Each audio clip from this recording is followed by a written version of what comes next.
Thank you for joining us for the National Center for Rural Road Safety's November 29th webinar titled Summit Number 4, Resources for Rural's Recap.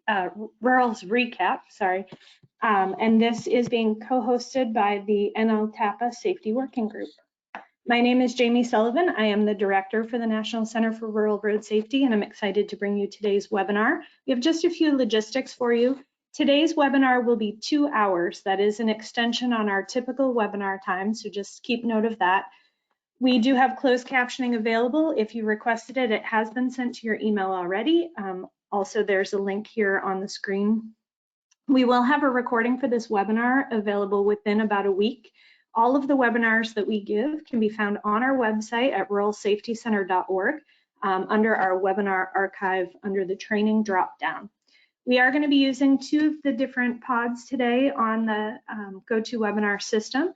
We will use the Q&A pod for you to ask questions of presenters and also alert the organizers of any technical difficulties you may be having, so please feel free to put anything in there. We also have a handouts pod available for you to download the handouts from some of our speakers. Do note that some of our speakers will not be using PowerPoint today. They will just be walking through websites, and we will be putting those links into the chat pod at the time that they're presenting. Additionally, there will be a survey at the end of today's webinar. Please take the time to fill that out and let us know what additional topics you would like to see in the upcoming year from the center. And then certificates of completion and an application for CEUs will be provided within a few weeks to your email from our events@ruralsafetycenter.org email address. For today, just a glimpse at our agenda and our presenters. First, I'm going to provide just a very basic overview of our summit, and then we're going to give you a glimpse of what you may have missed if you weren't able to attend in person. And so we're going to have some of the presentations provided to you again today. We're going to have Hillary Eisbrands present on the local road safety plan do-it-yourself website. We'll have Matt Hinshaw present a practical framework for safety analysis in GIS, methods for assessing safety in limited data environments. We're going to have Wes Comfort present on the safe system approach for speed management, Matt Madsen on traffic calming and placemaking for rural communities. Adam Larson will be talking about the 360 camera. And finally, we'll have Alex Clegg provide information on the Routes Initiative with an overview and an update. And lastly, we'll round out our webinar today with Hillary Eisbrands doing key takeaways from the summit, as she typically does at our final session in the summit itself. So just a few pieces of information for you to let you know how our summit went, a few numbers for you. Our summit this year was co-hosted with the National Association of Development Organizations and their National Transportation Conference that they have yearly. We were excited to have them be a part of our summit. Our summit lasted over 2.5 days, and then we did an additional half day of training at the end of that, as well as a pre-conference session as well. We had 308 total attendees, with 248 of those being in person and 60 joining us virtually. And we were lucky that we were able to try hybrid for this summit. We were able to cover 42 states and Washington, D.C. with the attendees from our conference, and about 47% of those attendees were from states surrounding Oklahoma, where our conference was held. And so those states you can see listed there as well. We had a great mix of agency types joining us. So we had people from state DOTs as well as local agencies. We had federal agencies, consultants, LTAPs and TTAPs, manufacturers, public health, the rural planning development organizations, state highway safety offices. We had tribal members and universities, as well as some other people joining us from very specific professional associations and groups across the country. We were also very excited that this year we were able to have exhibitors on hand, and we had 14 exhibitors that were there to join us during our breaks, as well as our reception that we held on one of the nights. In lieu of having conference giveaways this year, one of the things that we did use was using a portion of the registration fee to sponsor students to be able to attend as well. And we were very excited to have 8 students join us this year, both from Oklahoma as well as from New Mexico. So that was very exciting to have them there, and they took part in a lot of different sessions, including our Ask the Expert sessions that we'll talk about here in a second. So for our summit agenda, we had 12 sessions that we did throughout the summit on specific content, and that ranged everything from speed to funding to roadway departure to vulnerable road users and the safe system approach, low-cost safety improvements, data, how to start coalitions, safety action plans, and many more. And we're going to, as I mentioned today, give you a few of those presentations here in just a few minutes. We also tried a few different sessions that we've never tried before, and those include the Ask the Expert sessions, of which we had 15. These types of sessions were used where you could go into a room and specifically ask the subject matter experts that we had there questions that pertain to your locality and the specific topics. And those ranged, again, from everything from data to the census to funding to high-risk rural roads to roadway departure. And there were some really great discussions that happened, and I know in our recap, Hillary's going to talk about one of those specific sessions that we did. We also tried an innovations and rotation session, which lasted over 2 hours, and we had 6 rapid fire presentations where people talked about the innovations that they're using in rural road safety. And we're bringing one of those to you today when Adam Larson talks about the 360 camera a little bit later in today's presentation. We then also were able to do a Discuss Plus session where we had everyone sharing information and talking together and really doing peer expert sharing. And that was a fantastic session with a lot of different topics, again, where you could choose your own adventure and pick which topic you'd like to speak about during that session. We also, for the first time, were able to try field trips, and we did 3 of these. We did a road safety audit field trip, which Hillary will go into a little bit more discussion on later and share some pictures. We also had a walking tour of Oklahoma City's downtown transformation plan, Project 180, as well as a facility tour of the barrier manufacturing. And for that, I'd really like to give a special thank you to Bryson for doing the manufacturing tour, as well as the City of Oklahoma for helping with the road safety audit and the walking tour and making sure that we were all set for being able to host those. Lastly, we were able to do those trainings that I mentioned at the very end, and we were able to do 4 of those. Those are the pilot sessions for our Road Safety Champion program and some of the new modules that are going to be coming out. And so we did work zones, worker safety, crash reporting, and then public health approaches to road safety. And so we're really excited that those pilots are done. We've collected all the comments that we received on those modules, and we're busy working on adjusting those modules so that we can release these here in the next year. We were very excited that we were able to have 3 plenary sessions with some really great keynote speakers. Our welcome and keynote session had a tribal invocation by Robert Endicott. We were very excited that we were able to get a video from Secretary Buttigieg. He wasn't able to join us in person, but he was able to send a message of understanding and hope. And we'll hear from him here in just a second. We also were able to have Federal Highway Administration Administrator Shaylin Bott join us in person for a fireside chat. And then Tuesday for lunch, we were able to have Dr. Jordan Smith, who is a trauma surgeon at Samaritan Medical Center in Moses Lake, Washington.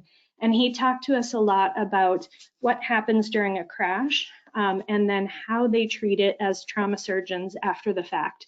And was able to talk to us a lot about the importance of seatbelts during a crash and some of the information that they really need as medical responders. And so that was a very interesting discussion to listen to. And then on Wednesday, our lunch keynotes were Nanda Srinivasan from NHTSA, as well as Katie Mueller from the National Safety Council. And they both spoke about the safe system approach and a lot of the information about how that relates to rural. And we're both able to share with us some very personal experiences on rural safety as well. And now I am going to have that video played from Secretary Buttigieg. I do want to read his bio for you as that's getting pulled up. So on January 13th, 2023,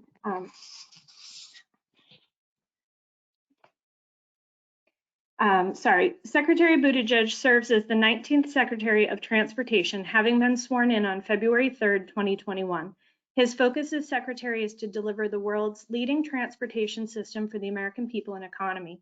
He has worked to achieve organizational excellence in the department's operations and to focus the department on 5 policy goals: safety, jobs, equity, climate, and innovation. In his first year at the department, he prioritized supporting the development and passage of President Biden's signature bipartisan infrastructure law. Since the law's passage, Secretary Buttigieg and his team have focused on effectively delivering the investments provided by this legislation, enabling the most significant improvements in U.S. transportation infrastructure in over half a century. And with that, I am very excited to have this video played for all of you. Thank you, Rob, for that introduction, and thank you to both the National Center for Rural Road Safety and the National Association of Development Organizations for inviting me to share a few words with you all. Most importantly, I want to thank all of you for the literally life-saving work that you're doing every day. I know it can be discouraging when we see tens of thousands of deaths a year on our nation's roadways, deaths that we know could have been prevented. I think all of us can think of many people in our own lives whom we have lost to traffic crashes. But I hope you know, as I do, that it's precisely because these challenges are so great that the work you do every day is so important. And when those challenges seem greatest, I hope you also know that you have the full support of the United States Department of Transportation. Everyone here recognizes that rural and tribal communities face higher traffic fatality rates than the rest of the country. It's a fact that we recognize, but not one that we accept. For too long, you have also had less funding and fewer resources to face that challenge. We're doing everything in our power to change that. Last year, when we announced the first ever National Roadway Safety Strategy, we highlighted the unique challenges that rural communities face when it comes to safety. And we're putting real, major resources to work to address those challenges. In February, through President Biden's infrastructure law, we awarded $800 million to communities representing over half of all Americans. And about half of those grant awards went to rural communities, like Fayette County, Iowa, where they're adding rumble strips and widening shoulders along a key stretch of highway, or in Montana, where they're building bike lanes and sidewalks along a high crash rate corridor. Then, this summer, we announced another $21 million to improve road safety in 88 tribal communities, ranging from the Coushatta tribe of Louisiana to Michigan's Bay Mills Indian community to the native village of Noatuk in Alaska, which was also one of the many tribes whose members I met with in Alaska a few weeks ago to discuss safety, transit, and much more. And as we speak, the US DOT team is reviewing the next round of Safe Streets for All grants, totaling over $1 billion. Federal policy has not always gotten it right when it comes to rural road safety. We've made mistakes, and more mistakes may come. But along the way, we are making major progress, and we will always continue listening to and learning from all of you so that we can better serve the rural and tribal communities represented here. And I do mean communities, plural, because we know there's no one-size-fits-all approach that works for everyone. That's part of why we, for example, listened to your feedback and moved our Tribal Technical Assistance Program back to a regional model instead of a single national center, just like the 51 local technical assistance program centers. We're all in this work together, and the choices that we make today and in the years ahead will shape road safety for generations.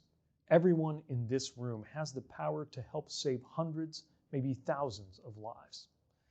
It's going to take all of us to make a difference, and I have faith that we can do it.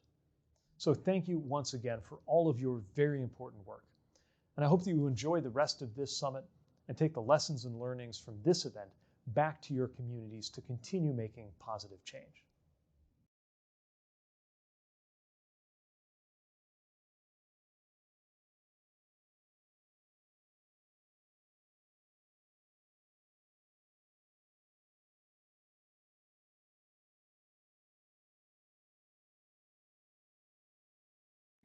Thank you. And Dana, I believe we need to reshare. Thank you. Perfect.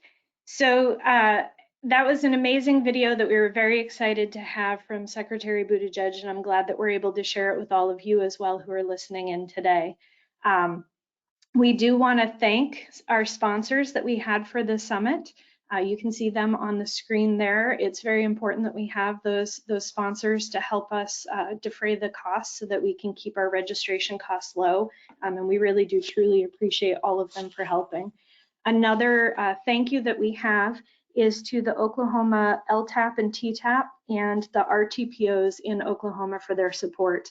We really couldn't have pulled off this summit in the Oklahoma City area without the help and support of those groups. And then if you could go to the next slide, please, Dana. And lastly, before I turn this over to our presenters to give you a glimpse of some of the different topics we talked about at the summit, I did want to leave you with the email addresses in case you are interested in asking additional questions at the end that perhaps we won't get to during Q&A. So this is how you can reach us, always at info@ruralsafetycenter.org for the Safety Center, as well as at our website for ruralsafetycenter.org.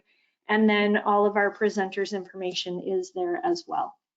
At this point in time, I am going to turn the presentation over for our very first glimpse of what you missed, and this will be local road safety plans with Hillary Eisbrands.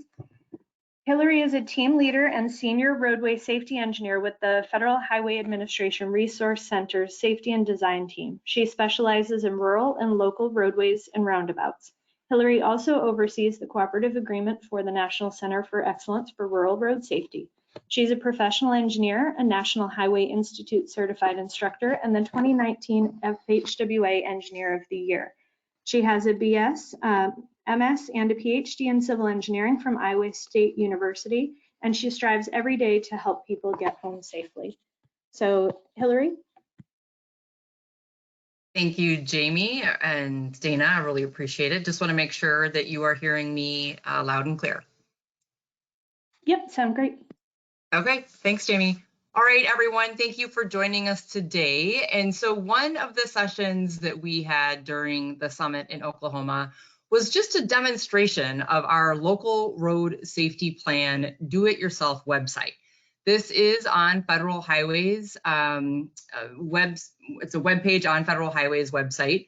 And really it was the culmination of taking a lot of resources, and we know that our summit theme was resources for rurals, was taking a lot of resources that we had been utilizing through some pilot programs where we were working with 10 states and over 100 local agencies on the development of local road safety plans. So what we did is we created this, to some effect, a one-stop shop for developing local road safety plans. And it was launched back in September of 2020. And we were able to do a refresh in early 2023. And part of that refresh included ties to what now we know and call the Safe Streets and Roads for All grant opportunities. So although you can develop a local road safety plan and you don't necessarily have to apply for Safe Streets and Roads for All or to other funding resources, you could do a local road safety plan or a tribal road safety plan and just take a deep look at how you are doing business when it comes to deploying low-cost proven safety countermeasures on your roadway system. So just a quick rundown here. This is the landing page that you will see if you search for the FHWA Local Road Safety Plan Do-It-Yourself website. And really it takes us through an abbreviated version of the steps that you might follow in developing a local road safety plan. In each of the landing pages, you will see an introduction. There's actually an introduction, and myself and Jerry Roche from our Office of Safety walk you through how you might utilize the website and then ultimately develop a local road safety plan. So across the top, you'll see the steps: identify stakeholders, use safety data, choose proven solutions, implement solutions, and then ultimately our finish line. And along the side, you will see additional videos and links to videos that we think are really can help you communicate to leadership, communicate to elected officials, and communicate to the public why it's important that we double down on our roadway safety by developing local road safety plans. At the bottom of the screen on each of the pages, you'll actually see some pop-up menus. On here, I've got popped up an infographic on local road safety plans. To the right, we've got examples of local road safety plans, and I'm going to jump to that. Here you can see this is one of the things that we did update in early 2023 with examples of plans that are out there publicly available. We provide you a little bit more information about those local and tribal agencies, as well as direct links to the plans themselves on their landing pages for the respective local agencies. You can see that we have some MPOs, we've got some large cities, small cities, and some tribals as well that have, this is just a highlight. There's a lot of other resources out there. But again, we want to provide these examples to you so you can maybe identify with a similar agency and go ahead and do the local road safety plans yourself.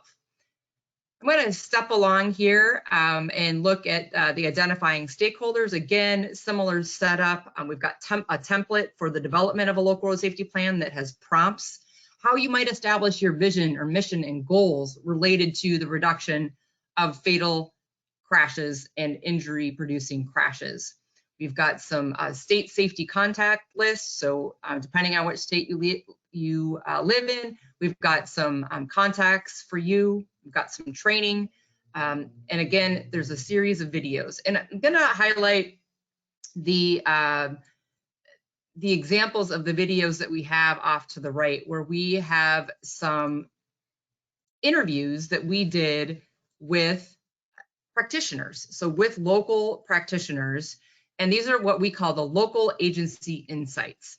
So in that, you'll see interviews from local technical assistance programs, from county engineers, from some county supervisors, as well as state DOTs and other partners, and how they worked together and collaborated on the development of local road safety plans. Again, on the bottom, you can hover over the training, the tools, guides in each of these areas. So again, just moving along, we've got some great links to our proven safety countermeasures and NHTSA's countermeasures that work. And again, some additional online self-paced training that you could take. Step 4 is implementing those solutions. So some webinars that have come from the National Center for Rural Road Safety, and some additional guides in implementing a local road safety plan. So once you get that plan completed, how you go about implementing that plan into projects and making a difference on your local roadway. And last but not least, we've got the finish line. And over here, again, we're encouraging you to implement, to look for funding resources, as well as look within your own agencies on how you might change your own practice in the way that you are perhaps doing maintenance projects, or how you are doing some capital improvement projects. And now what I want to go to is I want to showcase a video on local road safety plans that talks about the experience in California. And Dana is going to help me out with that. Dana?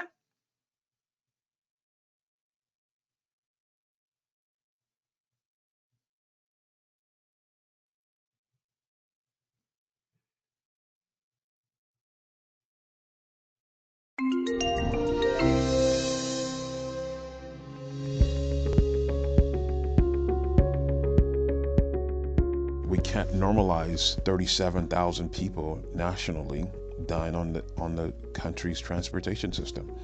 It's going to take more policy decisions like local road safety plans to guide us to be more supportive of not just the network that we oversee, but the local network as well. 10% of traffic fatalities in the United States occur on California roads. We recognize that our impact to the country is significant. Counties and municipalities across California have created local road safety plans to save lives on their roadways. It varies by every state, but in California, 60+% of our fatal and serious injury crashes occur on local roads. We're trying to take a disproportionate amount of time and effort and funding and put it towards that area. There are many resources available to develop a local road safety plan.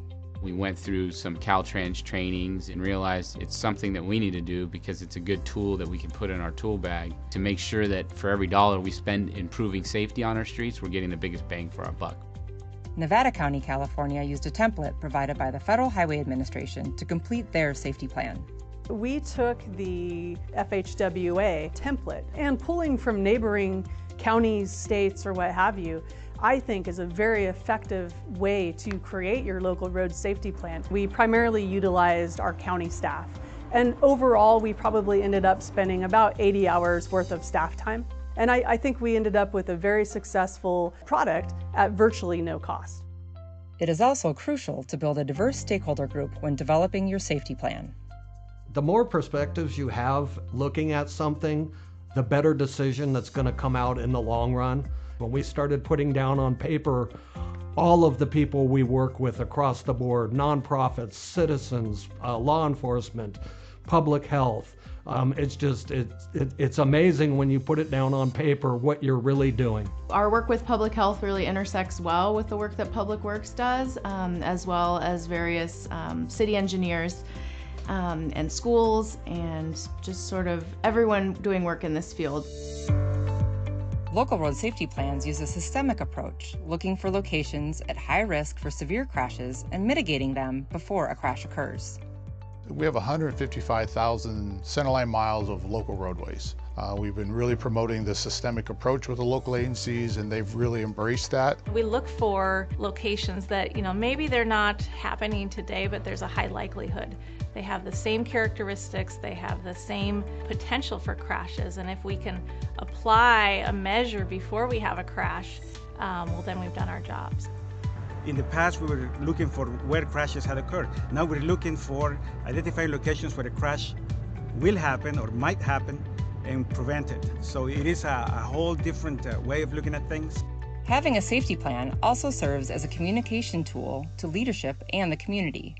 We've opened up venues at high schools and gyms and whatnot, and actually sat down with all the key players and had sit-down discussions with people in the community. The other reason to adopt the local road safety plan is so that it's an official document. The Vision Zero policy was adopted by the City Council, and it was signed by the mayor, and that was extremely important. California has used local road safety plans to bring people together and save lives. What's important in the plan are really three things. It's the data, it's the partners, and it's the actions that you can take after looking at the data and working with your partners. Safety is our foremost priority. And every single day we come to work, try to make sure that we're lifting up the importance of the issue.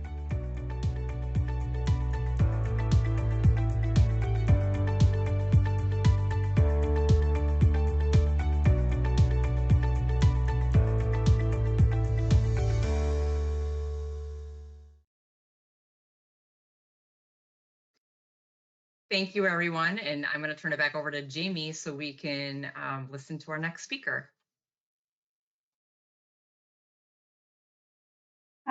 Thank you, Hillary. First, I want to see if there are any questions for Hillary on the local road safety plan do-it-yourself website.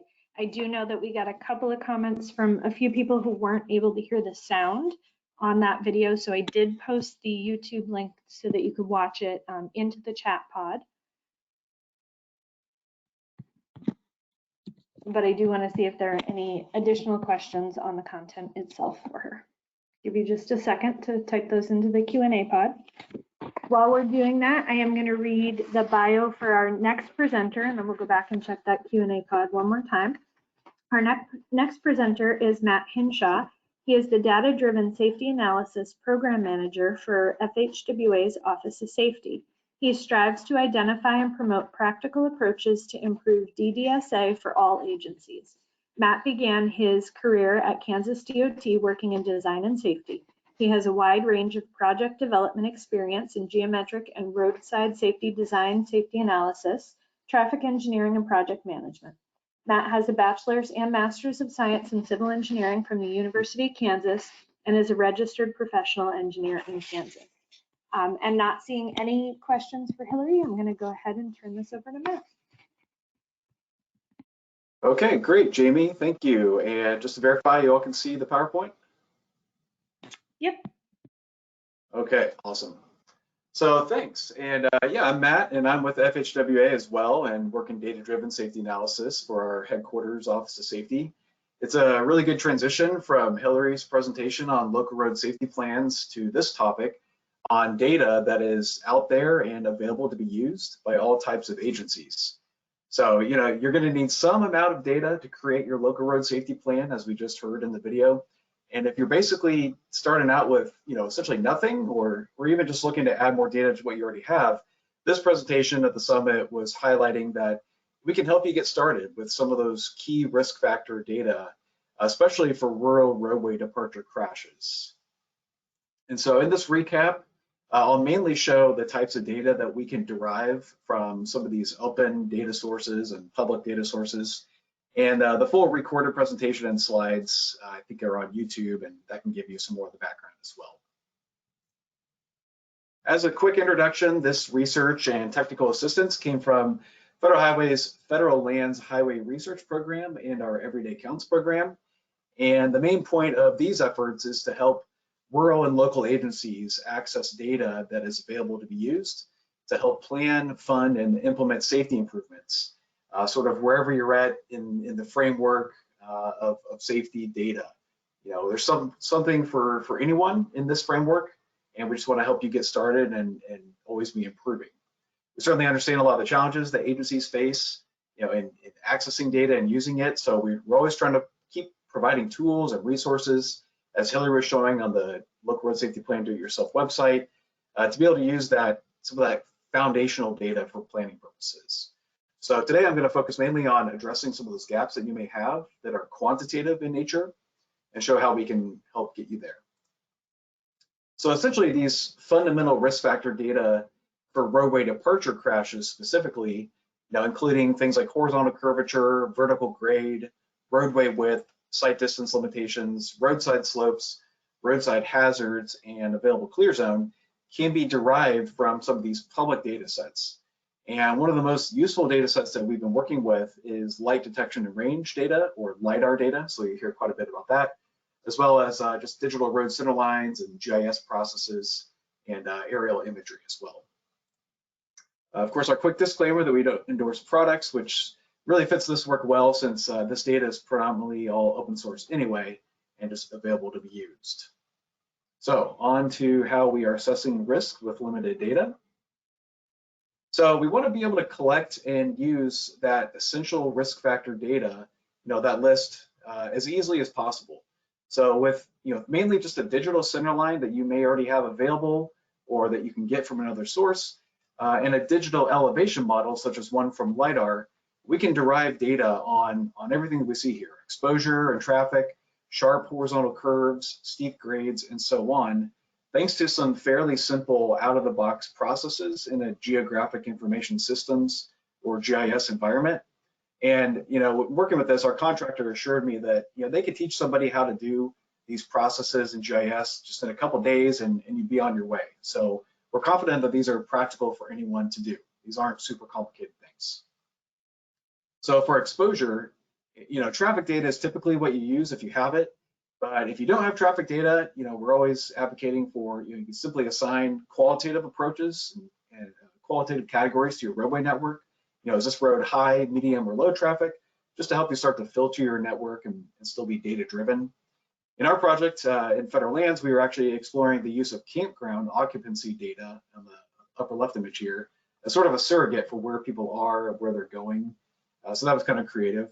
And the bottom right image, this one is actually a proprietary data source. So a lot of you all have probably heard of sources such as INRIX or other products that can help provide surrogate information on where traffic is heaviest, even in rural areas. So we explore that a little bit, and there is some promise for rural areas there too.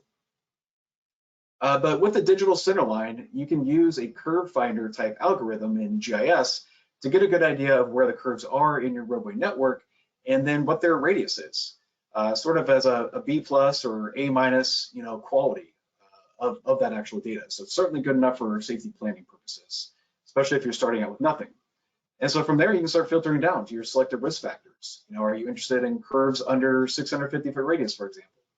So universities and industry have developed tools for this, and we use the University of Wisconsin's Curve Finder tool in most of these efforts. Thanks to LiDAR data that the United States Geological Survey, USGS, makes available, we can use it to derive vertical grade along our road segments. So this is an example from San Juan National Forest in Colorado, where the black lines are the roads, and in the red areas, we were interested in horizontal curves under a certain radius with vertical grades above a certain percentage, like 6% or 8%. So taking a giant network and starting to filter it down to sort of our key areas of risk. And this is just a screenshot of the LiDAR data available on the USGS website. In dark green, the 1 meter or better resolution data is now available for most of the country. So, you know, this is a huge opportunity for us to use this data from everything from research down to practical approaches and just using this data to identify what countermeasures should be installed. We can use the LiDAR data in simple GIS processes to see if there are sight distance limitations. So here we are checking to see if we can see from one end of a curve to the other end, and it's red because there's an obstruction in the way, which is the terrain, the hillside here. So, you know, that could be a risk factor that you want to use as well, limited sight distance areas. We can creatively use LiDAR data to assess how much roadway width is available throughout a network. So even for unpaved roads, as we showed here in another case study in Laramie County, Colorado, we are looking at the available roadway width on that top surface. And then the areas on red on top are on the roadside, and those are roadside slopes steeper than 3 to 1 in red, while the orange are slopes between 4 to 1 and 3 to 1. And so continuing with roadside slopes, we can derive that data from LiDAR and categorize it according to known risk factors and design criteria. So again in red here, we have slopes steeper than 3 to 1. So indicating that the slope is not traversable and is a rollover risk. So similar to roadway width, we can also determine how much available traversable width do we have at each segment. Even how much clear zone width do we have available at each segment. And so we can begin to really filter down the data to see, you know, where your highest risk locations are of a severe roadway departure crash and where we want to start with our countermeasures.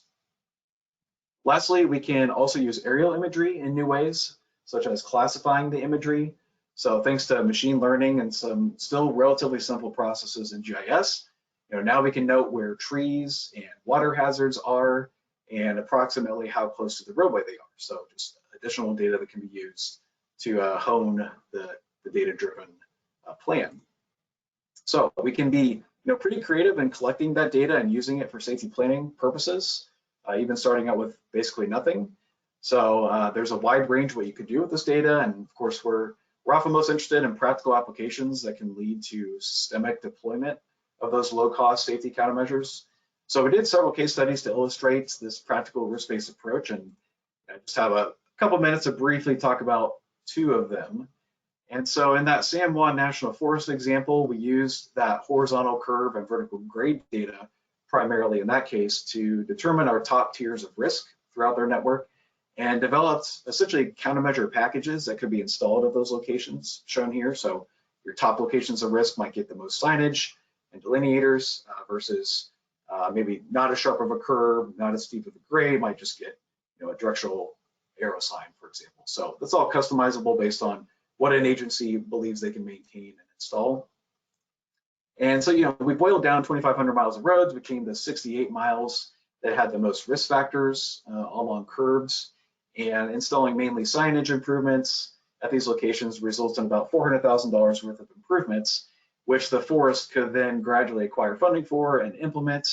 And so, you know, this essentially became a data-driven plan from our desks using a star rating approach, and it's eligible for HF funding for the forest in this case, but just a nice path forward for agencies to access and use this data. In a rural state highway in Oregon, we used the techniques I showed earlier to determine which risk factors were leading to more severe crashes. So in this case, we actually developed crash prediction models to help validate the data, and it all checked out with the crash data, and we concluded that an agency, you know, you could use a more complicated approach, such as modeling, but you can also just keep it simple with a star rating risk assessment approach to identify those segments with the most risk factors and, again, where we should focus our countermeasure efforts. So in summary, it's all about, this data collection is all about trying to help people create their local road safety plans or update them. So if you do need help, please reach out for assistance and we'll find a way to get you help. I know not everyone has a GIS program or staff that work in GIS, so we'd like to keep working on improving access to this data and partnering with groups like the LTAPs and TTAPs who hopefully can help collect this data for you too. And that's sort of part of our next potential steps in these practical approaches. I won't go over all these today, but some of the best potential centers around expanding access to these large LiDAR data sets within the USGS cloud. So if we can develop open source processes for expanding this access and develop tools and frameworks for collecting data for risk factors, we could really expand systemic analysis around the country. So, if this is resonating with you, if you're interested in working with us, please let me know and we can add your support. So finally, if you'd like some support with these data collection techniques or need help with developing a local road safety plan, please let FHWA know and we may have technical assistance available to help you, or we can connect you to someone near you that can help as well. So that's all I have. Thanks everybody. I'll send it back to Jamie. Perfect. Thank you so much, Matt. And we do actually have a couple of questions that have come in for you on the Q&A. The first is with respect to the LiDAR map, the LiDAR data map that you showed, when will the California Eastern Sierra Owens Valley be covered? Oh, I am not sure. So that the USGS, it's my understanding that they essentially are partnering with a lot of the state agencies that manage LiDAR development and collection. So it's sort of a consortium or clearinghouse, if you want to think of it that way, of just what everybody is doing. And I think in some cases, USGS is doing their own collection, but it's sort of as a national development of trying to get, whoever has LiDAR data, if it meets the quality standards that they're looking for, they want to try to serve it up and make it available to everyone.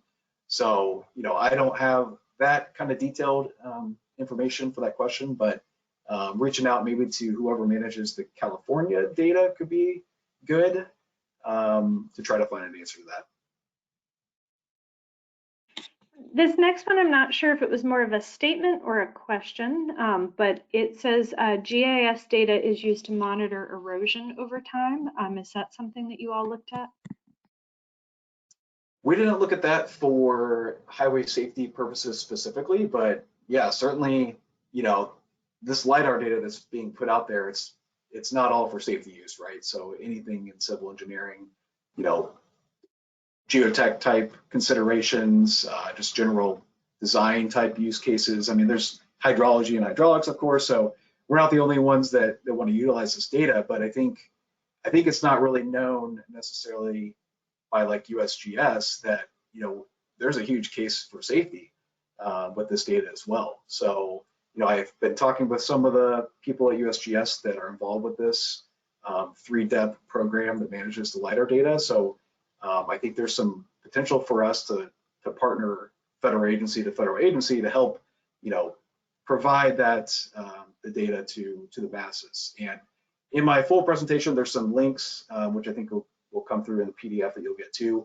So they're trying to make access to the data more available through APIs or application program interfaces. So in a nutshell, it'll be easier to access these super large data sets online in the cloud through GIS instead of having to download them all to you locally and having to do processes on your own like local machine. So that's what we're trying to center our focus on in our next steps is, how can we provide those processes and tools to the masses. Couple more questions that came in for you. The next one is when you mentioned star rating, where can you find more out about that? Yeah, so star rating approaches are becoming more common, definitely in the local road safety plan arena. So you can find some examples of that on the website that Hillary was going over. The Otter Tail County local road safety plan in Minnesota is one that we talk about frequently, but there's others as well now that are, instead of doing, quite a bit on crash prediction modeling, it's more of a simplified approach to saying at a given location or segment or however you want to divide up your network, what are all the risk factors that I have data about or that I'm interested in? And is that risk factor present at that location? If so, give it a star. And so it just simplifies the approach. And you can imagine if you have, 4, 5, 6, 7 potential risk factors, if you have segments that are 6 or 7, you might want to focus on those more than those that are 2 or 3. So it's a flexible approach, and we have information on the do-it-yourself local road safety plan website about that. We'll also have an updated version of the systemic safety user guide coming out, hopefully around spring of 2024, that will also talk about star rating approaches, and also the US RAP, United States Road Assessment Program. That's another source of where you could use data to work with their framework, which is also a star rating type approach. So that's something that we're exploring as well. So there's quite a bit of information out there on star rating approaches, and it's going to be a flexible approach and kind of up to you. So for everyone who's listening in, I did just post the web link to that systemic website that Matt was talking about. So thank you, Hillary, for passing that along. We also had a question about Matt's presentation to get the links that he showed. You can download that from the handout pod on the right-hand side of your screen. And then we do have one last question for you, Matt, and that is, has there been any use of LiDAR or other surrogates to detect potential wildlife vehicle collision hotspots? Ooh, that's a good question. With LiDAR specifically, I'm not sure, but some of the work that you all are doing there at WTI, you all might have a better answer than me. I know when I attended some field visits with staff from WTI, I think they were definitely using GIS, and they're probably bringing in terrain data to monitor migration patterns. And of course, there's U.S. Department of Interior has developed some efforts in trying to track data of wildlife, crossings and collisions, sort of as a grassroots crowdsourced application. So, Jamie, you there might have better information than me. But certainly that's another sort of avenue that you could go with LiDAR data in general. Yeah, thank you. And I will check with the researchers who work on that and get back in touch with the person who asked that question if I can get an answer for you on that. So thank you very much, Matt. We appreciate your time today. Thank you.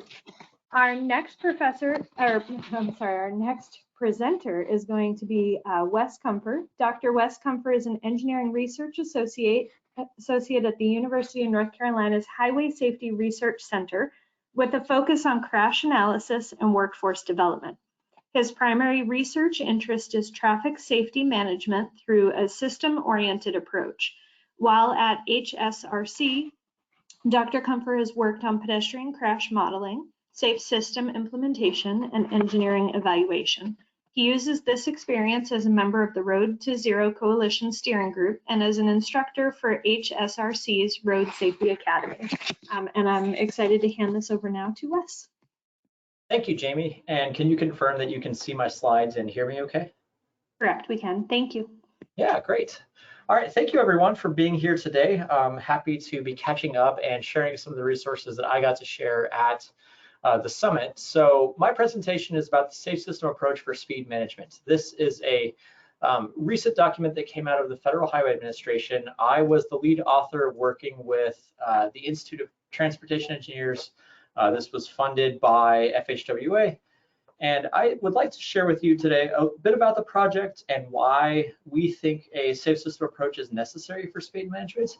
And then I'm going to share more about what we mean by a framework for doing safe speed management based on the safe system approach. And then I'm going to talk about 2 case studies that are a little bit relevant. So the whole idea behind this was to gather various information that's out there about speed and about safety research and to put it together in a package that would be easy for practitioners to understand and to really provide a strong basis for this idea that if we want to achieve Vision Zero, if we want to really embrace the safe system approach, one of the things that we really need to do is to manage speeds. It's a huge part of the safe system approach. So in order to do that, we engaged with various stakeholders, heard a little bit about what resources they found particularly helpful. We then pulled all this information together into a literature review and put it out there as a report, and we documented some of our findings with an informational report and 10 case studies. And these case studies are part of a larger map that was put together as well for this project. So why this is relevant, why speed? According to the National Highway Traffic Safety Administration, speeding-related traffic crashes killed 12,330 people in 2021, and they were a contributing factor in almost 29% of all traffic fatalities. This went up from 2020, and it's worth pointing out that speeding itself is only a particular piece of the puzzle. If we're talking about the impact of speed on safety, we know that there are a lot of crashes that can occur where speed limits are actually, where someone is actually abiding by a speed limit. So even legal speeds, even speeds that are intentionally designed, can be unsafe in certain situations. And so the thought behind this was, how is it that we can grapple both with speeding behavior and situations where speed itself is unsafe because of the way the roadway is designed, and really leverage countermeasures and look at this in order to help achieve a safe system. So I've mentioned the safe system approach, at least at the summit. I think everyone got to hear what the safe system approach is over and over again, and I'm super excited about that. I love the safe system approach. A lot of my research is focused on this. But if you're not familiar with it, it's this idea that there are 5 principles that we can really, or sorry, 5 elements that we can tap into to try to build in a lot of redundancy and prevent death and serious injury. So looking at things like safe road users, safe vehicles, post-crash care, and safe roads. And the one that this report really focused on was safe speeds.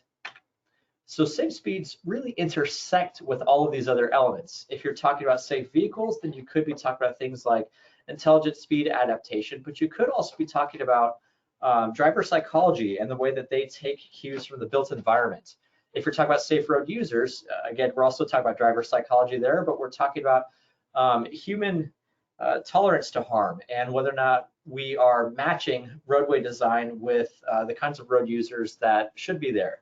If we're talking about safe roads, and we're talking about self-informing roads or self-enforcing roads and really trying to match land development with functional classification.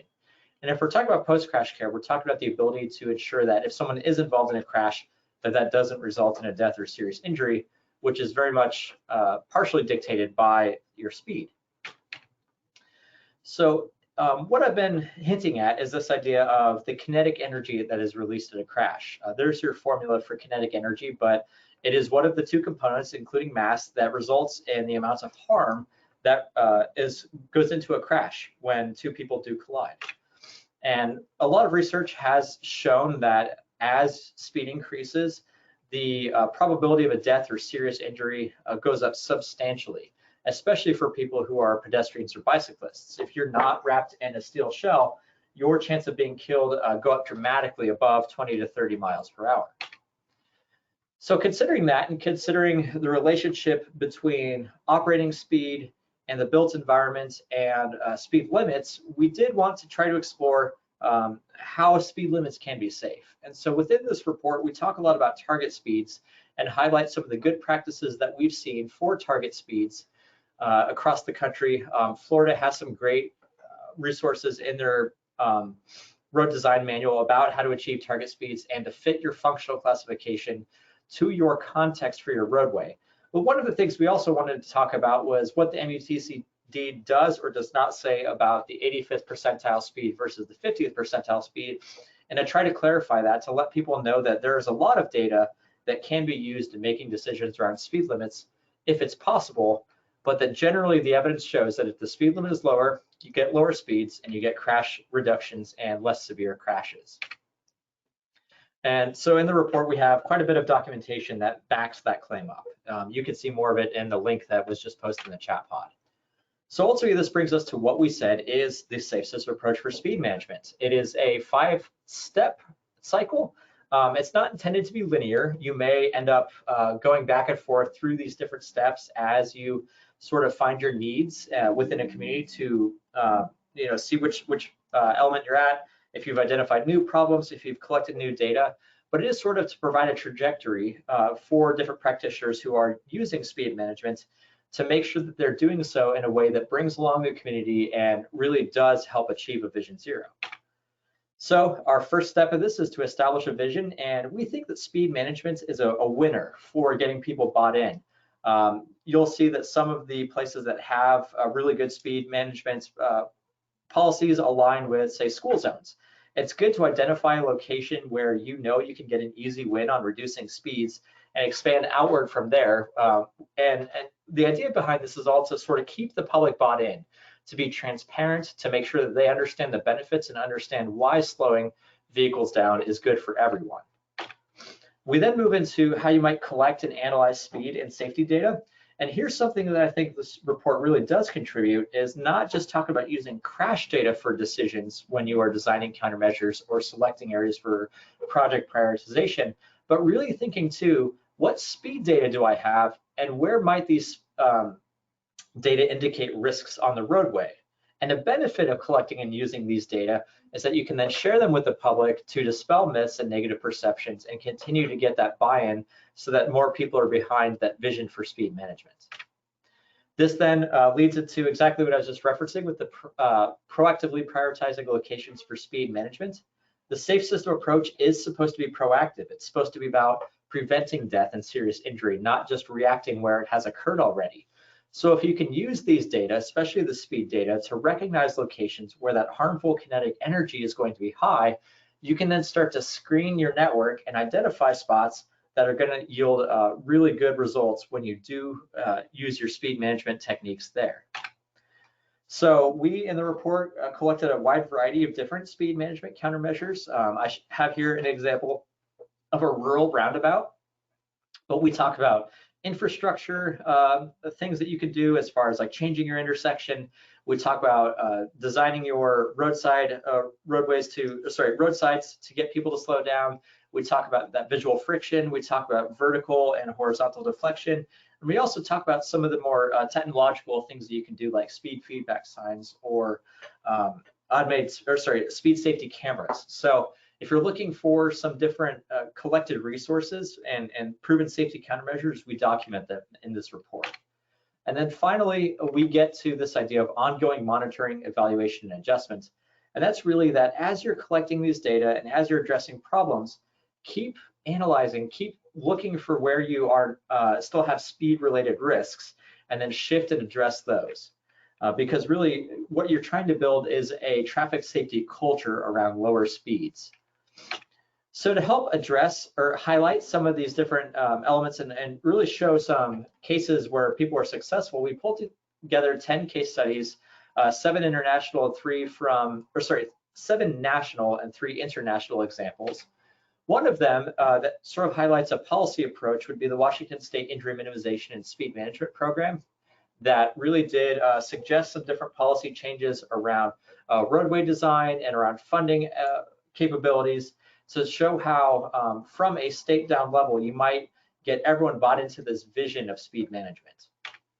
We also have an international example that shows some of the wide-ranging safety benefits you can get if you just make large speed limit reductions across an entire roadway network. So these are just 2 of the case studies. I encourage you, if you're interested, to read more. But with that, I do just want to note that the Safe System approach does offer an effective framework for conducting proactive speed management.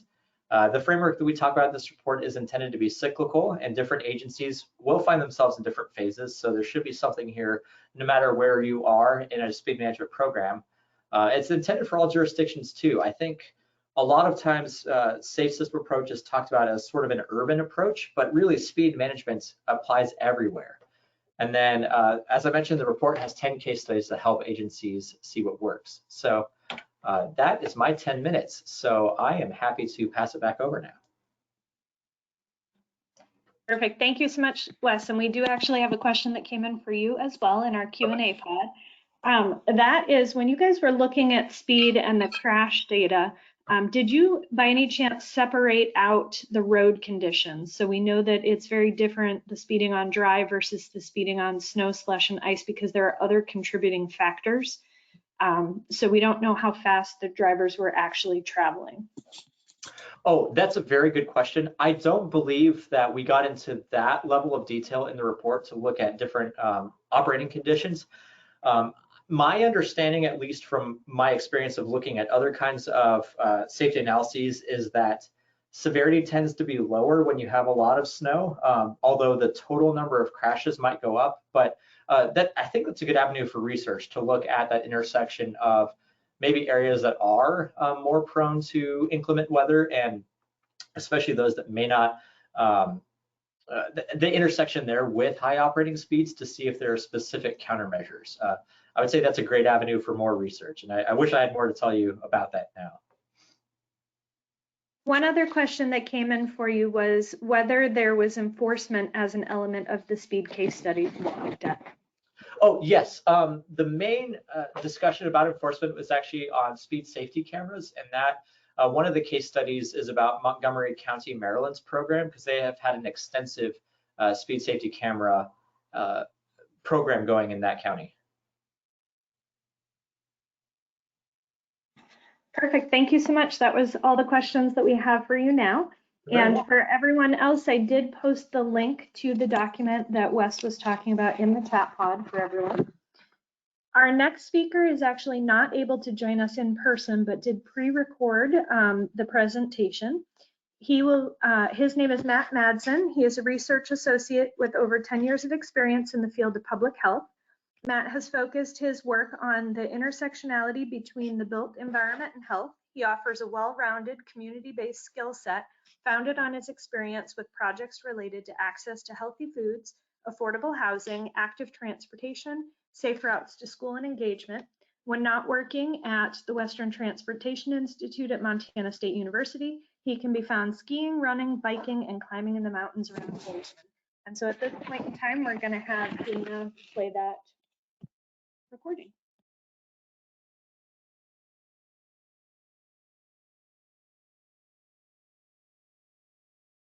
Thanks for the introduction, Jamie. As Jamie said, my name is Matt Madsen. I'm a research associate at the Western Transportation Institute at Montana State University in Bozeman, Montana.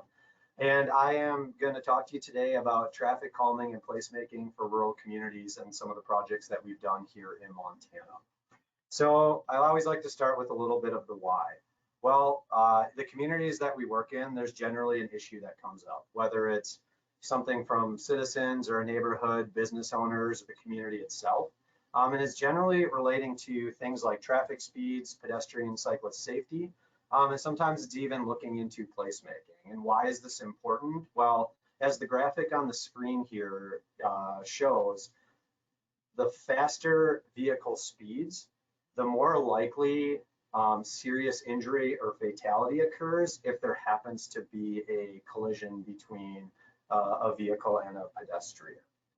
Also, the chart here shows that over the last 10, 15 years, there's actually been an increase in the number of pedestrian fatalities in this country. And so these projects are really important because we're helping to work with rural communities to start to address some of these transportation safety issues that we're starting to see more of.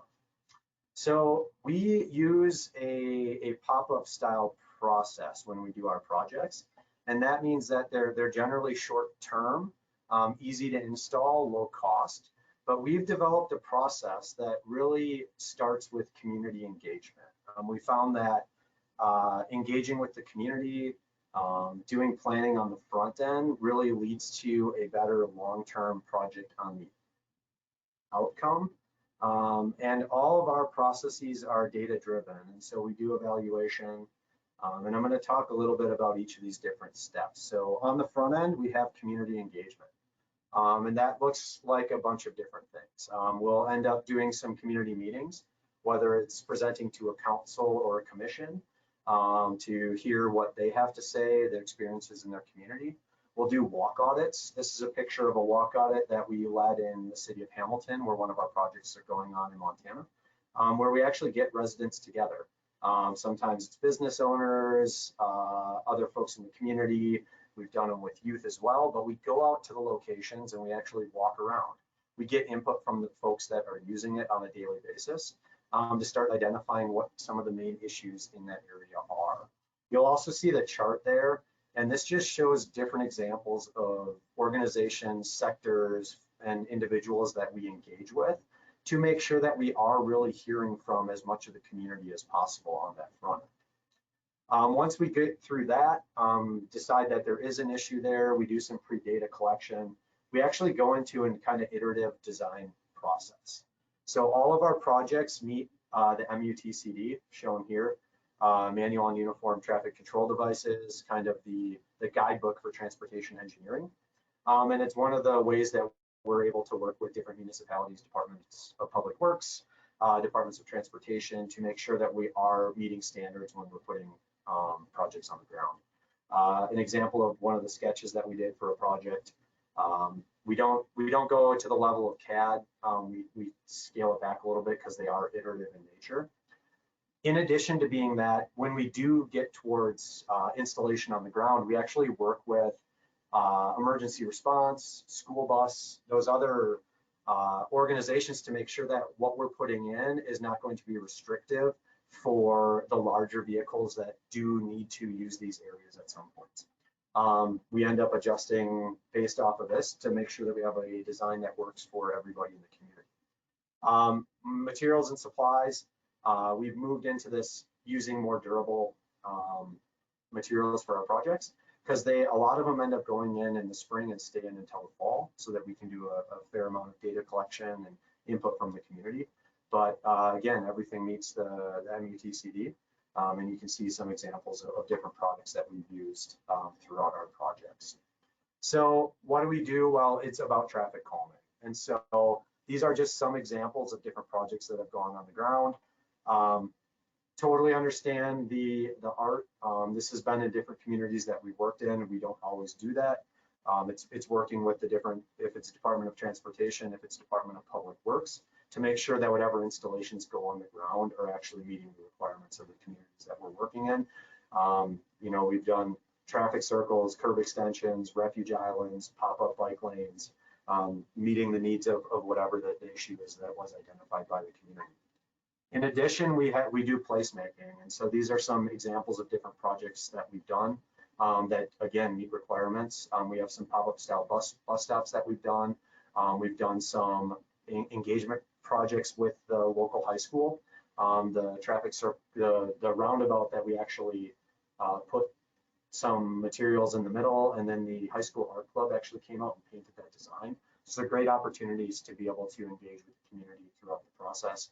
On the far right, there is an actual parklet that was built up off road surface at sidewalk grade to meet the requirements of encroachment permits through the Montana Department of Transportation. And another really key component to our projects is the evaluation. And so we do data collection before the installation goes in, as well as after or while it's in, to see the impact that it has, because we want to make sure that the projects are having an impact. And if they don't, we look at, you know, is there a way to change them to try to see if we can have a bigger impact, or is that location maybe not ideal actually for where it's at? And so that way it can also lead to kind of next steps recommendations. So we have our speed and volume data that we collect using radars and tubes, as well as driver yielding rates, where we actually get out there and collect some camera data and look at the impact that is there before and after. We also, it's really important to get input from the community. So we develop community surveys and work with our partners on getting those out there so that we can actually collect data from the community to get perceptions of what's going on, as well as how they look and what people think in regards to that whole part of the process, making sure that, again, they are received by the community. And so the way our process works is that we take all the data, take all the processes and everything that happened, and we actually prepare reports. So we report back to the community and then make recommendations and say, you know, did this work? did this meet what the goals were? Do we recommend reinstallation in the future? And what does that look like? As well as continued support. We provide TA through some grants that we have for the communities, so that we are helping with everything from the initial engagement phase all the way through removal and final reporting.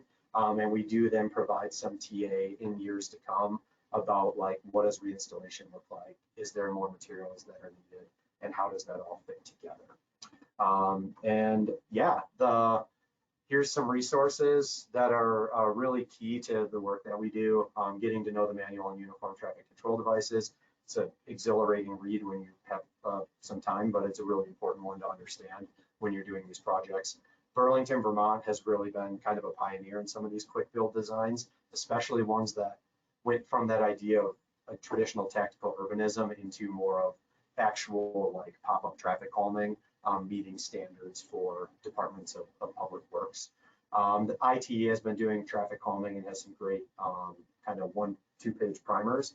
And then the FHWA Small Town and Rural Multimodal Networks Guide is a great resource, which was actually created by some colleagues here at WTI, in addition to Alta Resources.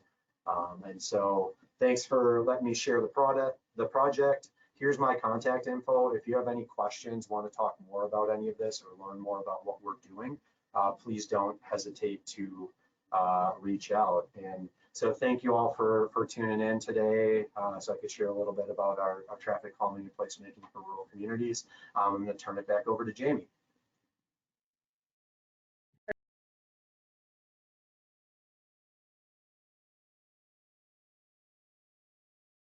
Thanks for the introduction, Jamie. As Jamie said, my name is Matt Madsen. I'm a research associate at the Western Transportation Institute.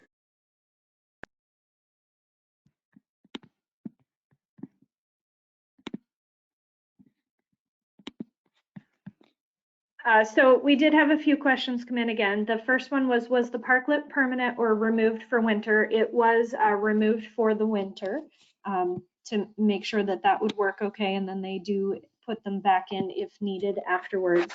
We had another question that came in that I cannot answer, but I will send that question from Carrie over to Matt Madsen and get an answer for you on that.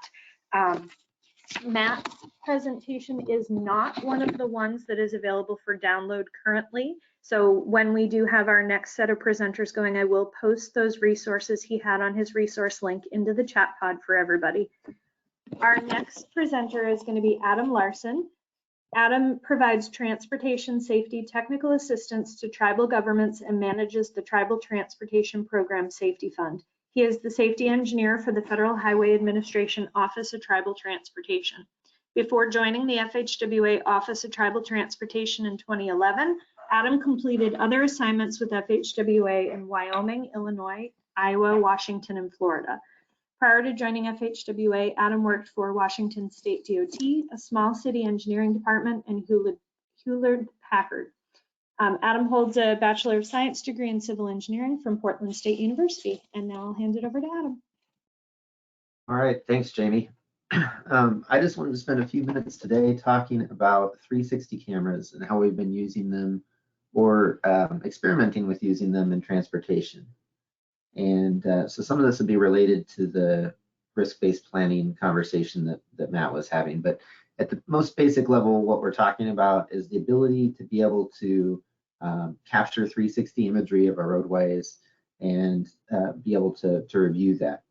And so if you've ever gone out to Google Maps or Bing Street Side and tried to use their imagery, a lot of times in rural areas, you've got the situation on the left where some of the major highways that pass through the area maybe have coverage, but when you try to get out and look at the local roads, the lower volume roads, you don't necessarily have that coverage. And so with these camera kits, we've been able to actually submit imagery to Google Street View and have them incorporate our imagery into their system. And so you get the situation on the right where you've got that better coverage and you're able to go out and review those roadways at the click of a button.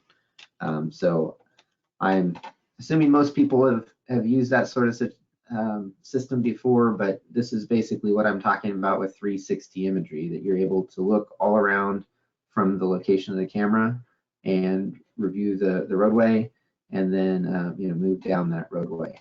So these are images that were captured on the Tohono O'odham Nation by one of our safety specialists and used for a road safety audit.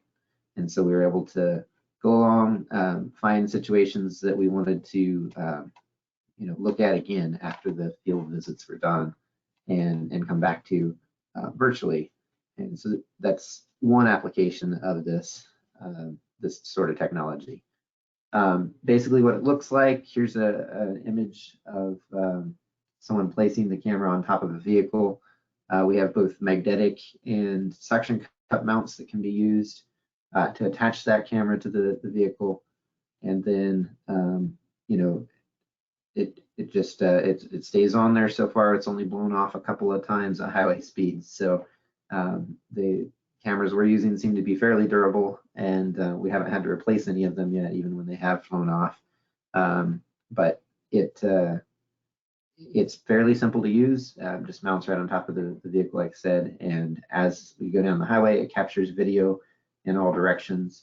That video can then be processed into photos when it comes back to the office. And so when we're looking at risk-based safety planning, a lot of the areas that I work with are rural, very rural tribal areas where data collection isn't necessarily done the same way as many other parts of the country. And so in a lot of cases, we don't have access to any kind of usable crash data for safety crash data for planning purposes. And even the roadway data can be pretty limited as well. And so the pilot that we have right now is looking at 1,500 miles of roadway in Montana across 2 different tribal reservations, and looking for ways to take a risk-based approach and maybe a little bit more of a qualitative approach to safety planning than sort of the traditional where have the crashes happened, how many have happened here, and what can we do to address it. Instead, looking at kind of qualitatively again what the roadway looks like, what the features are, and how do we go about making recommendations for safety. So the process that we're using, and Matt had mentioned earlier, the US RAP process. And so that relies on having roadway imagery, being able to code from that roadway imagery attributes of the road that are important for safety. And then that coded information goes through a software that the US RAP, or Roadway Safety Foundation, hosts. And that software produces star ratings for each section of roadway. So that at the end of the process, you're able to get a list of the roadways, identify which are least safe, and develop from that an investment plan where recommended countermeasures can be installed. And so it of course isn't the final step, and that investment plan is going to point to areas where more attention is needed, potentially more engineering studies would be needed, design of course, and you can implement projects at the end of all this, but there's probably an intermediate step between developing that plan and actually going straight to implementation. So that's kind of an overview, quick overview of the approach. This shows you, when you have that imagery and you're going into coding for US RAP, there's about 75 data elements that are captured. And so just an example here is this image has, some of the data elements listed are, what kind of an intersection is it? Are there pedestrian facilities? And is there even like pedestrian attraction to this area? What does the roadside look like? Is there a shoulder? Are there roadside objects? If there's a curve, what is the quality of that curve? So that kind of information is what's being captured, and it's not down to the level of exact measurements, or it's very much a manual process at this point. So it's not using like the LiDAR data that Matt had mentioned. But at a basic level, this would be a way of doing that qualitative assessment. So one of our initial pilots was with the Winnebago tribe in Nebraska. And I just wanted to share real briefly the results that they got out of that USRAP process. So all the roadways that you should see here are the ones the tribe had prioritized for assessment. And they ran the video camera out on all of these routes and captured imagery that was then used, that was then processed by the Iowa State University and turned into the roadway attribute data needed for USRAP.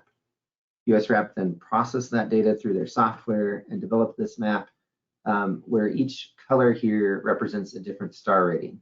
So I believe the, well, I believe I should have had a key on here, but I believe the black routes need the most attention and the green routes need the least attention, and everything else is in between. So in addition to that map, there's a recommendation for various countermeasures to be considered. And in addition to just a list of countermeasures, there's information on what the potential benefit is of those countermeasures, the estimated cost, and they develop a benefit cost ratio off of that information. So you see here the estimate from the USRAP software at the top is showing, if everything was done, they would expect to save about 23 fatal and serious injury crashes over the next 20 years with a benefit cost of 4 to 1. And each of the countermeasures that's recommended here, if you go and click on that, it brings up a map within the VITA software, the USRAP software, a map of where those were recommended. So if you wanted to see where the roadside hazards were identified that needed to be addressed, those are showing up here and on a map. And of course, you can go back to the imagery and click on any of these locations and take you right to the street view of that location, so you can help develop your plan into an implementation plan. So that's just one example of how the 360 imagery can be used. We do have many other examples, and the website tribalsafety.org/360 has some documented examples that someone might take a look at if you're interested in this technology, and sort of what is all involved with using these cameras. But some of the way, we've seen tribes develop before and after photo logs. So if they want to see what their project site looks like before a construction project, maybe be able to document, where mailboxes were, or where you might go back to for citizen complaints later. We've had tribes use the video for like a maintenance log, where if they're getting out to repair something, they're able to look at what that was before damage occurred and know what parts to take with them. Mentioned road safety audits. We've seen some grant applications where this imagery has been incorporated into the grant application to help reviewers get a better idea of what they're trying to describe in the grant application. And there are people working on machine learning using this type of imagery, so that in the future it may be possible to do a more automated process rather than having manual coding for the risk-based safety planning. And so things like detecting roadside objects, detecting where there's pavement markings, those are potential improvements that maybe we can automate in the future. There is a website that is allowing us to submit this imagery and actually develop a sign inventory from the imagery.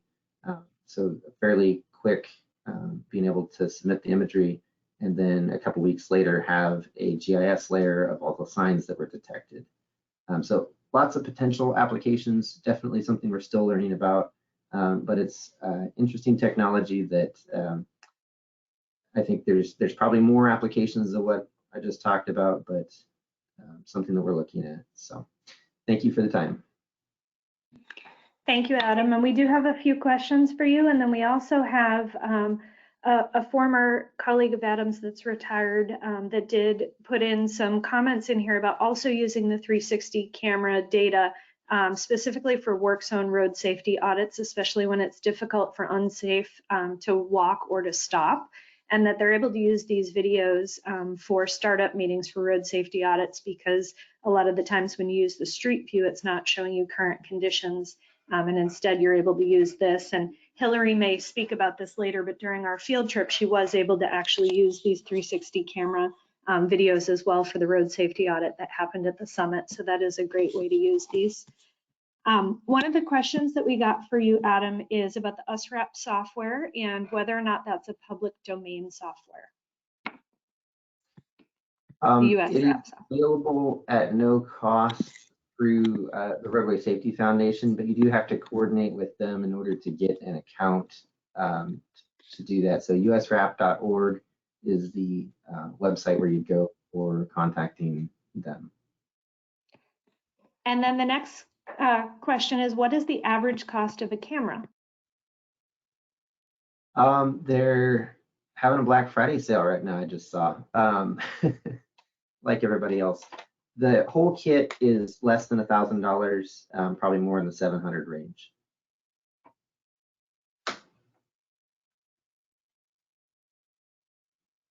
And then the final question is that you mentioned the camera data was processed by a university, so it could be entered into USRAP. Is there any idea of what the costs or if they offer that service commercially?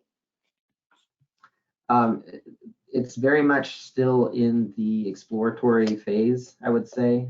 Both North Dakota State University and with a longer history, the Iowa State University have experience doing this work, and you would have to contact them directly to find out about that. But they do offer training through the Roadway Safety Foundation where it might be possible to have like a summer intern go out and collect the imagery and do the coding as well, just being able to go through that training. Perfect, and that was all the questions that we had for you. So thank you for explaining about the 360 camera. All right, thank you.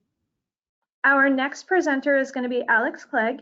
He is a rural transportation specialist at the U.S. Department of Transportation Policy Office. He supports the Routes Initiative, which is DOT's effort to ensure that rural voices are heard at the department and the unique needs of rural communities are reflected in the department's policies and programs. Prior to this role, Alex worked with the Build America Bureau at DOT and the American Association of State Highway and Transportation Officials, or AASHTO, with a focus on transportation funding and finance. He lives in Washington, D.C. and has a Master's of Public Policy degree from Georgetown University and a BA from the University of North Carolina. All right, Alex. All right. Good afternoon, everybody, and thank you all for having me. So as you just heard, my name is Alex Clegg. I work as part of the Routes Initiative team at the U.S. Department of Transportation, generally working to within the department to make sure that our programs are aligned with the needs and issues that rural communities and tribal communities are facing, as well as doing outreach to communities and then gathering feedback and from folks out in the field, and then trying to get that through our processes as new rounds of funding come out. So I wanted to kind of give a quick update on some of our programs that we have that are either new or updated or coming up. And I'll add these links into the chat in a little bit here, so apologies for not getting in there sooner. But one announcement that just came out that I know we talked about back in Oklahoma is the new Office of Multimodal Freight Infrastructure and Policy. This is something that was included in the infrastructure law as a new office for the department to set up. And so we were finally able to announce it a few days ago. This is their website. It's still getting built out, but I mean, their goal is to kind of coordinate freight policy across the department, across all the different modes that touch on freight and supply chain. So we're excited that that is underway. Another thing that we just, and thank you, Jamie, for getting that into the chat and getting the toolkit link to the chat as well. One thing that we were able to publish last week that we've had in the hopper for a while that we're really excited about is an update to our rural grant applicant funding toolkit. We put out a version of this back in the summer of 2020. And so this updated version has some more information about a lot of these new programs that have come up over the last couple of years as part of the bill and IRA and other laws, as well as some new improved tools and features.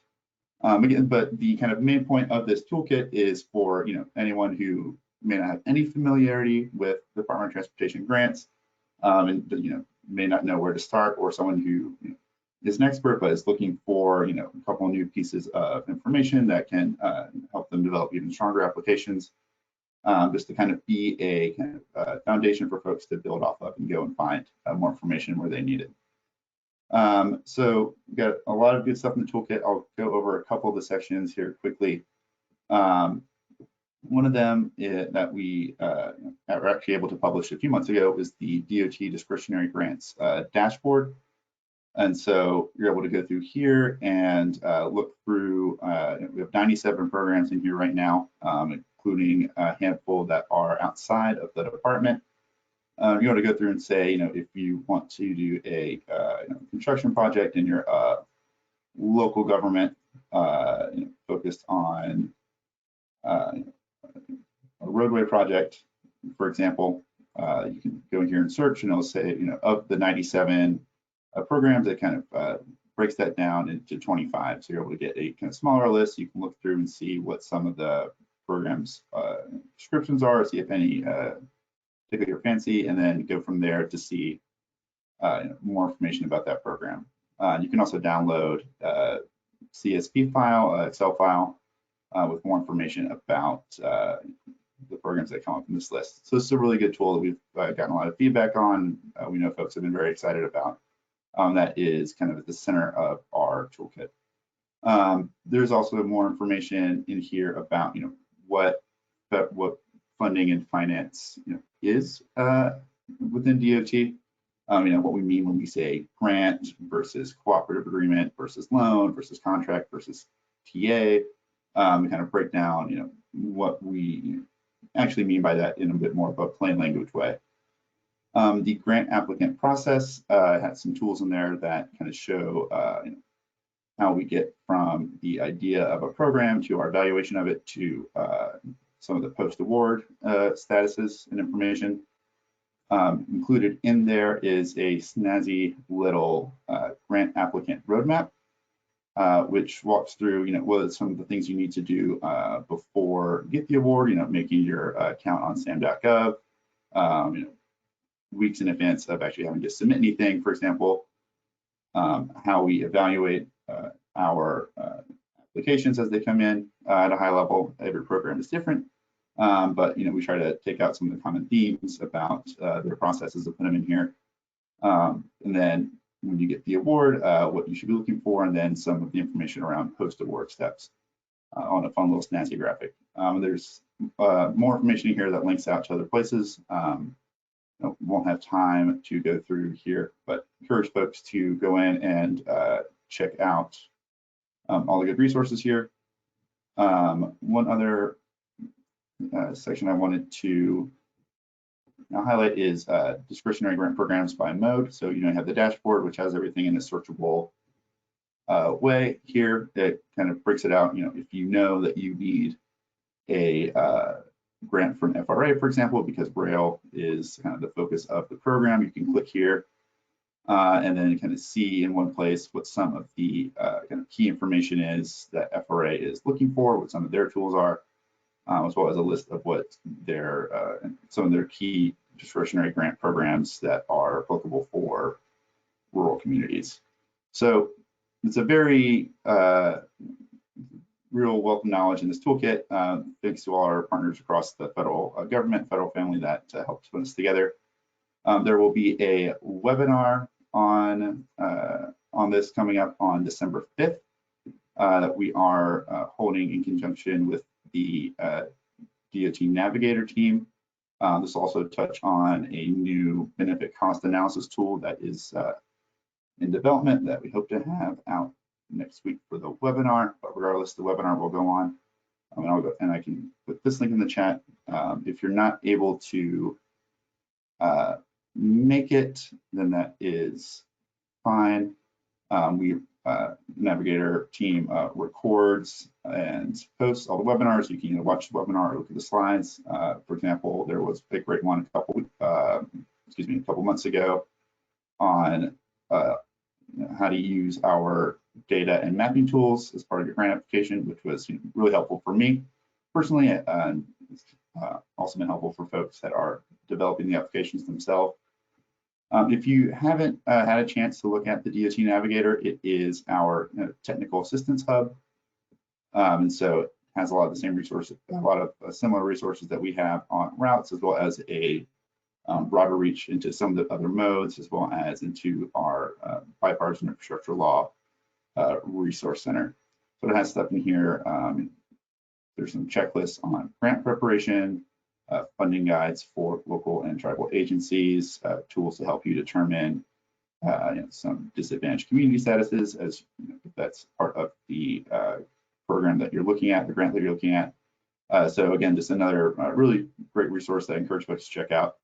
And again, encourage folks to sign up for the December 5th webinar that we're doing with the Navigator team on our new toolkit, as well as the new BCA tool that they are working on. So we're coming into the new, I guess we're already into the new fiscal year, which means that we're starting to roll out some of the FY24 grant programs, and that will include the RAISE program. The RAISE program is one of our larger programs. The funding amount right now is at $1.5 billion. That could change depending on some congressional maneuvering, but it will be at least $1.5 billion. And the NOFO for this program will be out in the coming days. So if you are interested in the RAISE program, or you've been working on it in the past, keep an eye out over the next couple of days for the NOFO for the FY24 program. Of course, the RAISE team always puts together a lot of good webinars to walk folks through their NOFO, what they're looking for, if there's been any changes across previous years. So I wanted to make sure that folks were aware of this program. I know that I think several other presenters have mentioned this as well, but don't want to be left out. The Safe Streets and Roads for All program, one of our keynote safety focused programs. We announced the first batch of FY23 awards last month. 235 communities receiving awards for planning and demonstration grants. We are going to announce the rest of the awards for FY23. We have announced 82 million. The program size is around $1 billion. So a lot more money is going to be going out the door, and we plan to announce those in mid-December. Safe Streets and Roads for All, like most of the programs that we have in the infrastructure law, is a 5-year program. So we've got through FY22 and 23, but there is still funding for FY24, 25, and 26 through the infrastructure law. We anticipate putting out the NOFO, Notice of Funding Opportunity, for the 2024 round of funding in February. So highly encourage folks, if you are looking at this program and you haven't applied in the last couple of years, or you did and you weren't successful, keep an eye out for the announcement in February, and the Safe Streets team will be happy to provide more information about it as we get closer to that date and once the NOFO comes out. Reminder for folks, the Safe Streets program, there's a couple of different pots of funding. There's the implementation grants, which are for capital projects. Then the other pot of funding is for planning, developing a safety action plan for your community, and demonstration projects, which are kind of like pilots to kind of see if a bike lane, for example, you're able to have an 18-month pilot and see if that has any kind of meaningful improvements. That's something that would kind of fall into the demonstration bucket. That pot of funding is, especially compared to a lot of our other programs, a lot less competitive. In the first year, all eligible applicants with planning grants that submitted a complete and eligible application received funding. And this year, I think that might be a little bit different, but it was still much less competitive than the RAISE program, for example. So if your community doesn't have a safety plan or safety action plan, or you're unsure, go to the Safe Streets website and kind of see if what you have fits in our checklist, and if not, highly encourage folks to apply. And then we recently announced with this program that for tribal communities, TTP funding can be used as an eligible match for the program. So we know local match is a big issue for this program, is 20%, but for tribal communities, take a look at the guidance that we put out. You may be able to use your TTP funding to cover that match. And so that is a quick little blitz over the updates that I had. So I will turn it back over to you, Jamie, I believe. Perfect. Thank you so much. And we do actually have a question that came in for you as well. And that is, does the dashboard that you showed allow you to search for specific funding eligibilities, for example, where bike ped or wildlife infrastructure is eligible for funding? Sure. So there is a category in there for bike ped. We don't have a wildlife crossing category necessarily, but there is a keyword function. So if you type in wildlife in there, it should pull up some programs where that is a focus area, such as the wildlife crossing program that Highways launched as part of the infrastructure law. Perfect. Thank you so much. And while I did drop in a couple of the links in the chat pod, I did not drop them all in. So if you'd like to send those to me through the chat pod, I'll add the rest of them in there for you. Will do. Thank you so much. Before I move on to Hillary, I am going to go back to Adam. We had a couple more questions that came in for you, Adam, if you wouldn't mind answering those. Give it a shot. Perfect. The first one is, can the camera be used for off-road trail development? I suppose there's potential for doing that. I will say that the camera we have has like self-leveling technology built into it. So we've had video over pretty rough gravel roads, and when you watch it back, it's just smooth as can be. So I assume there would be maybe some application for off-road. Perfect. And then we had one other question, and that is there a preferred brand for collecting geodata?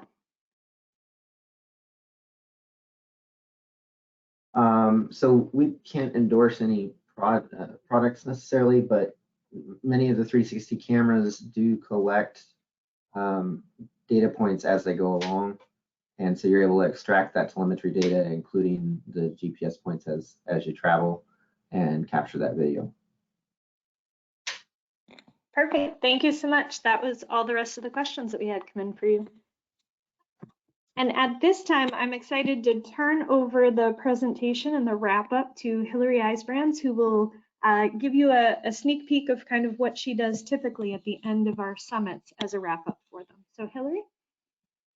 All right, thanks, Jamie, and thanks to everyone. I was reliving all of the great, or at least some of the great presentations and information that was shared back in Oklahoma City. And it just reminds me that there was so many, and some of the presentations I didn't even get a chance to see. So it's just reminding me that even if you did attend, there's things that you did miss because there was such a great selection of opportunities and different formats of exchanging information and resources in Oklahoma City. And the other great thing in terms of listening here over the last 2 hours is just how fluid things are. I mean, things that were presented back in September, we have updates on. You heard numerous people talking today about, you know, an updated systemic tool that's coming out soon. The great news that we have for the tribes related to some additional flexibility with the match for the Safe Streets and Roads for All funding, and the searchable tools that Alex just shared. So I just know that it's sometimes hard to keep up, but that's why webinars like this, Jamie, and that the center does. And again, tell your friends, this is recorded and it will be up shortly. So there's a lot of information that we can keep sharing. But back to the key takeaways, really from Oklahoma City. Again, you can see we had a great group between NATO as well as the National Center for Rural Road Safety. Jamie rolled out some of those statistics in terms of the number of people and how they were attending, but just want to have the ability here to talk a little bit from the top. So we actually had an optional pre-session on the Monday where we got together a group of us. We actually had half the people online, probably about 15 people online, and about 20 people in the room, where we had what we called the local road and tribal road safety plan office hours. This again is something new that we did this year at the summit, but it was an opportunity for us to talk a little bit more about the opportunity in developing local and tribal road safety plans, and then also talking about funding, talking about partnerships, talking about ways to communicate the importance of using and utilizing data, as well as ultimately, more importantly, how do we get these proven safety countermeasures deployed on our rural roadways. So this was, you can see on the left-hand side, these were just some of the links that then throughout the session that we had, we were sharing this information. You've seen some of these today, specifically the Local Road Safety Plan Do-It-Yourself website. There's also information on there looking at different funding opportunities, the templates that are available for developing a local road safety plan. And again, some of the, I'd say higher level, you know, why we would make a goal of 0 deaths and serious injuries on our roadways. And so I think, again, the takeaways were pretty significant. We had some follow-up with the participants that took an extra few hours at the summit to spend some time with some technical experts and getting their questions answered. Moving on, again, Jamie talked about, we had 3 opportunities for these field trips, and there was actually 3 groups that did what we called a mock road safety audit, where we, although this was a rural conference, we took the opportunity to walk outside and not within probably, you know, a quarter mile of the conference center, and just, you know, do this mock road safety audit where we're talking about, you know, what are the things that you look for? What are the different modes that you, different unique characteristics of someone walking versus someone biking versus someone driving, or someone in a truck versus someone in a car, and really had that opportunity. We did use the 360 camera in this case. Tori Brinkley and I went out actually the night before and used the 360 camera, and we're able to bring that back in as a teaching tool in the road safety audit that we did. You can see that we came back and we really did talk about the possible issues that we observed, some of the positive infrastructure elements that we saw out there, and then potential improvements in terms of looking at proven safety countermeasures and how, if this was a true road safety audit, how we would move forward with that process. Again, there was a group that went to the barrier manufacturing facility, and another group that went on a walking tour of Oklahoma City downtown, and specifically looking at some of the elements of their transformation plan. So we did try to provide a lot of variety, or the center, I should say, tried to provide a lot of variety for how we learn. We all learn very differently. Some of us are very hands-on, some of us are very visual. Others are amazing listeners. So just by having the variety, small group, big group, we really felt that we were able to reach people where they were at in terms of the learning environment there in Oklahoma City. This is just a snapshot of, again, some of the different opportunities that we had hearing from some higher level leadership within NATO and within Federal Highway Administration and US DOT. And also, again, the smaller groups, the presentations and the hands-on questions that we were able to take questions and have answers within the sessions. So I want to highlight something that I had not heard before. I'm on the engineering side, not the public health side, so this might not be new to those that work more with emergency services people and entities. But Dr. Jordan Smith, again, he was a trauma medical director. All of us, I think, have heard about the golden hour, right? That golden hour that we have, but he took it one step further and talked about the platinum 10 minutes.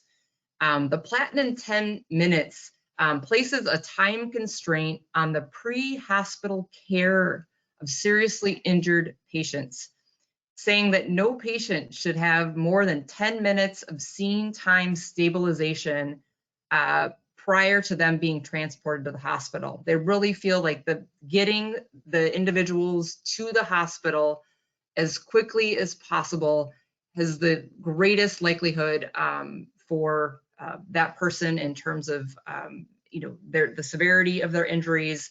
And so that was something that I really thought was unique and does clearly have implications in the rural areas of how quickly we get folks transported to our level 1 trauma centers and how important that can really be to the success of that person being able to recover from a crash in a very rural area. So I'm clearly, by no means, this was brand new to me, but it has piqued interest, and I am going to dig a little bit deeper into what that means. And when we talk about the safe system approach, when we are looking at everyone coming to the table to make a difference, including that in our conversations as we move forward.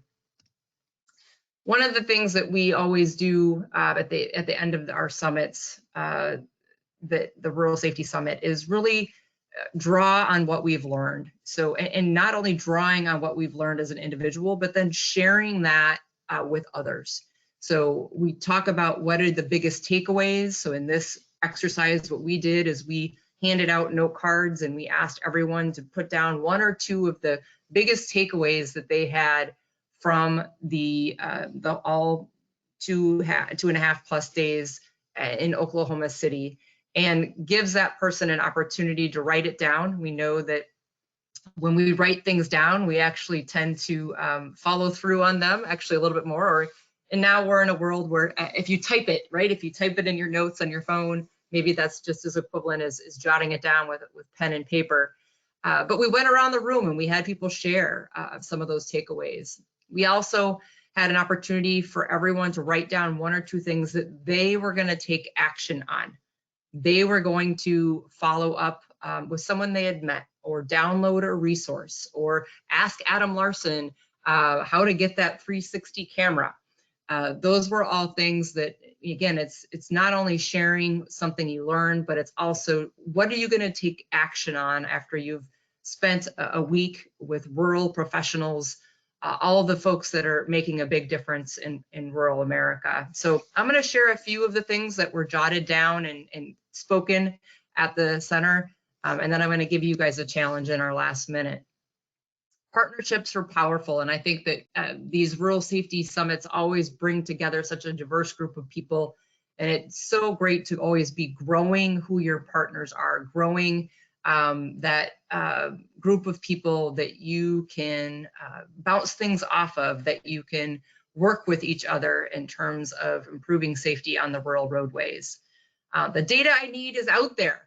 You might not have it at your fingertips, but sometimes that falls back on the partnerships. As we've talked today even a lot about opportunities in getting not only crash data, but getting roadway data, looking at maintenance logs and things of that nature. That can be a lot of information that you can utilize to make our informed decisions. I really liked this one. If you have met one rural community, you have met one rural community. We are not all created equal in terms of what even the definition of rural is. And so we should keep that in mind as we continue to meet people with where they are at with their journey for safer roads in their communities.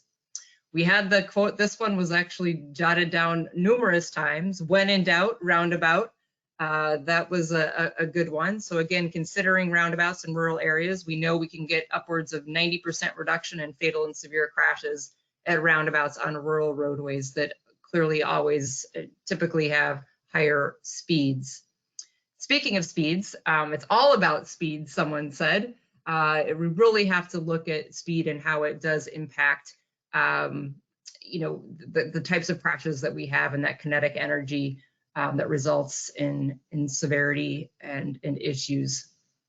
Personal stories are impactful. We had multiple people that talked about personal stories. Katie Mueller in particular, as one of our keynote speakers from the National Safety Council, had a very emotional story that she shared about her life and her family.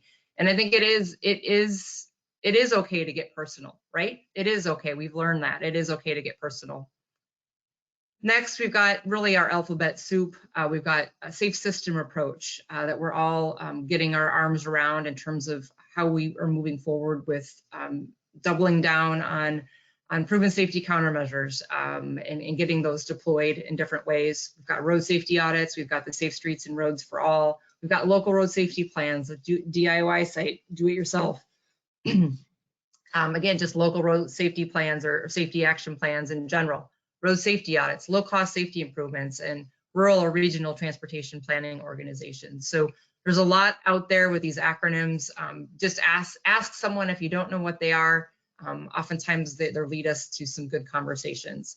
And then there was another repeat that we heard quite a bit in those note cards, or saw in those note cards, was watch the census data gems. There's actually the census data, the census website has these data gems that people could dig into. I know that was new to me as well. So I know we are at time. I do want to ask everyone that has attended today, we've got well over 200 people on the call. Please take the next 30 seconds to jot something down that you learned today that you want to follow up on. In addition to maybe the question that you put in the chat pod, please take this opportunity to write something down that you have taken away over these last 2 hours and how you are going to help make a difference in your rural community. And with that, Jamie, I just want to tell everyone, have a safe day, have a safe, happy, and healthy holiday season. I'll turn it back to you. Perfect, thank you so much. And we do not have any additional questions. So with that, I will also wrap it up. Thank you to all of our presenters today. We really do truly appreciate you coming back and talking again at today's webinar.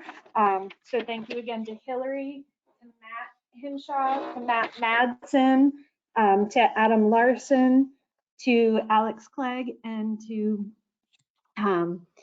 thank you, and to Wes Comfort. So thank you again, all of you, for sharing. We put a lot of links into the chat pod for everyone. We do have those 5 handouts that you could download from the handout pod, and the recording will be up within a week. So thank you again to all of our speakers, and thank you for joining us today. Have a great rest of your day.